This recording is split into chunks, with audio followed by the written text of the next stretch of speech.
Well, let's get some of the focus that we're going to be having now on the program on the issues of the 2019 election and the reason we need peace more than ever before. The chairman of the National Peace Committee, General Abdul Salami Abubakar, is appealing to politicians to conduct themselves in a manner that guarantees national peace and security as they embark on campaigns for the 2019 general elections. The former head of state made a remark at the presentation of the 2019 Peace Accord to political parties and their presidential candidates in Abuja. According to him, some politicians are already parading themselves in a manner that could threaten peaceful elections in 2019. He appeals to such politicians to scrutinize their conscience and act in national interest. It is necessary that we maintain a violent-free election because invariably the people you want to lead must be alive in the first place before you lead them.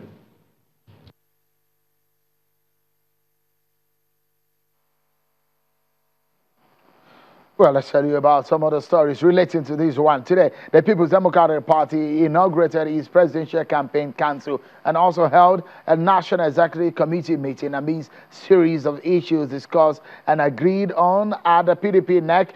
They're calling on INEC Chairman Professor Mahmoud Yakubu and the Inspector General of Police to resign ahead of the 2019 elections.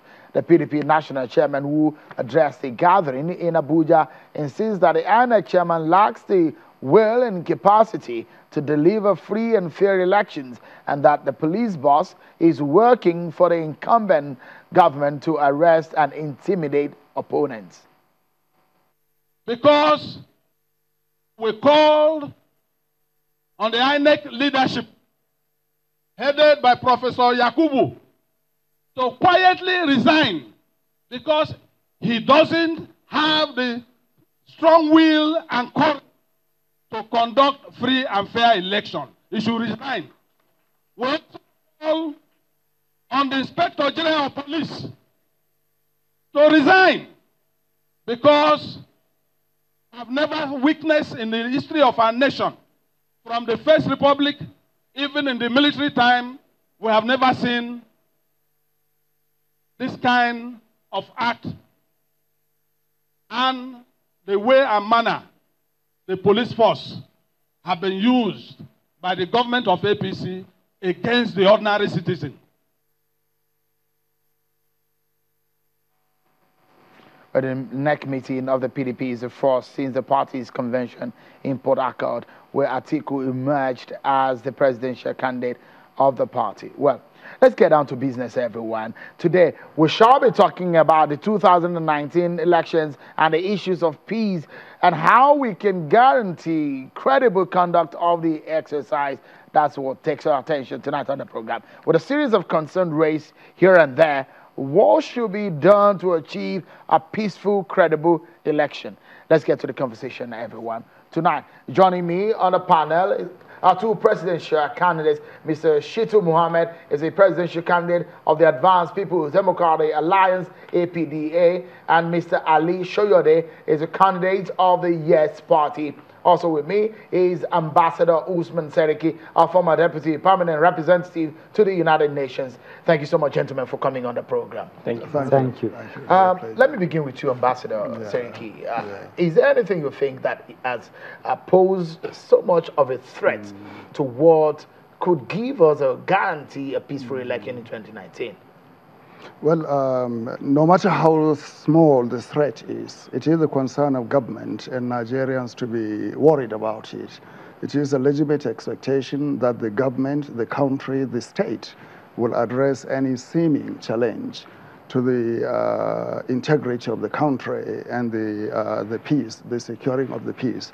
Having said that, I think, we should be very mindful of the fact that we are in a political campaign season.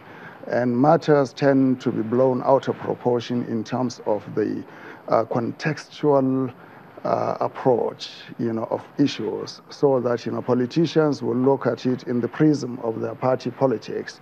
Now, it is very important for us to know that it will require a collective effort of the whole country to be together, to pull together, to push together in order to win the battle against insurgency and general insecurity everywhere in the country. So has it gotten to the point that we should be asking for the resignation of an INEC chairman and the police boss? Well, if you are a politician and in the opposition, of course, you can say it has gotten to the point. But for me, as an outsider from the outside the political arena, looking on, I would sincerely say that there should be the joining of hands to sit down around the table with the ruling party, with the government, to see how everybody could contribute towards enhancing the capacity of the government and the state to address the issue of insecurity, particularly in the Northeast.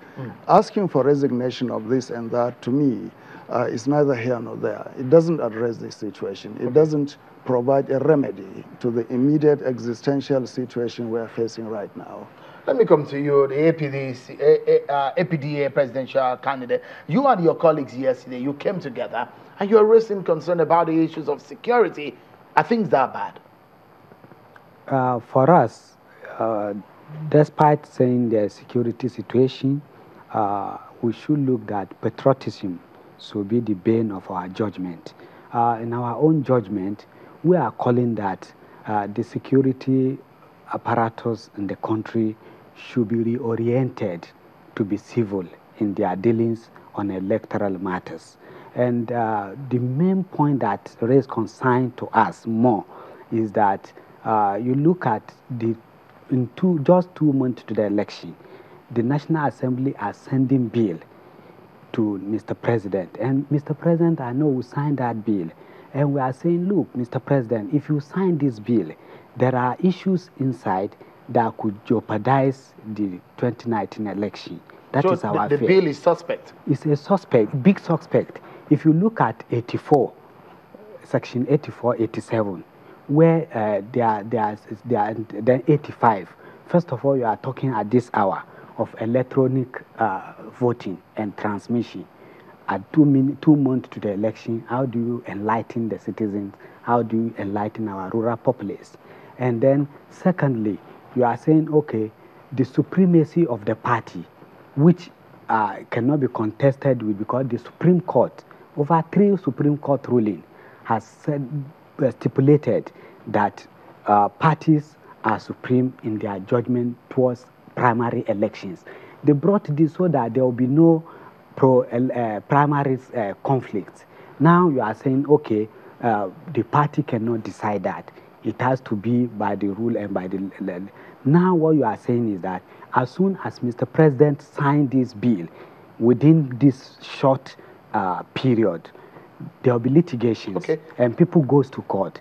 These are areas that the presidential candidate forum, which I'm the chairman, are looking at and telling... Let me allow Mr. Ali Shoyode to come in to this point. When people, a political party, is when they're asking for the resignation of the police boss, the INEC chairman, at this period, has it gotten to that point, that situation gotten that bad? Well, thank you very much. I think the most important aspect of this is when you call political parties opposition, it always means that they have to oppose what the other party is saying. And in this situation, the question as well has to go, are all the political parties asking for the same resignation of the Inspector General of Police and the chairman of INEC? The answer is probably no.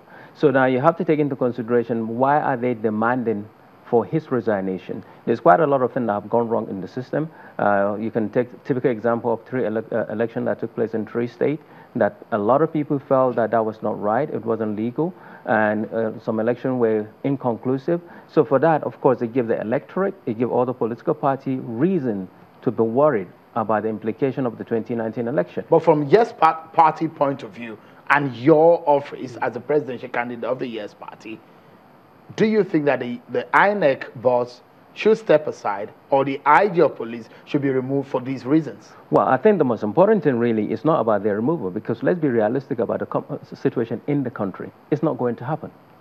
So the question now we need to focus on is how do we strengthen the reason why the other party is complaining for their removal?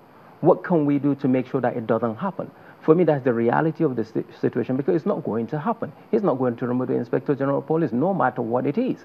So we have to now imbibe in the law what does the Constitution say INEC must do, and they must be accountable for everything from now till 2019.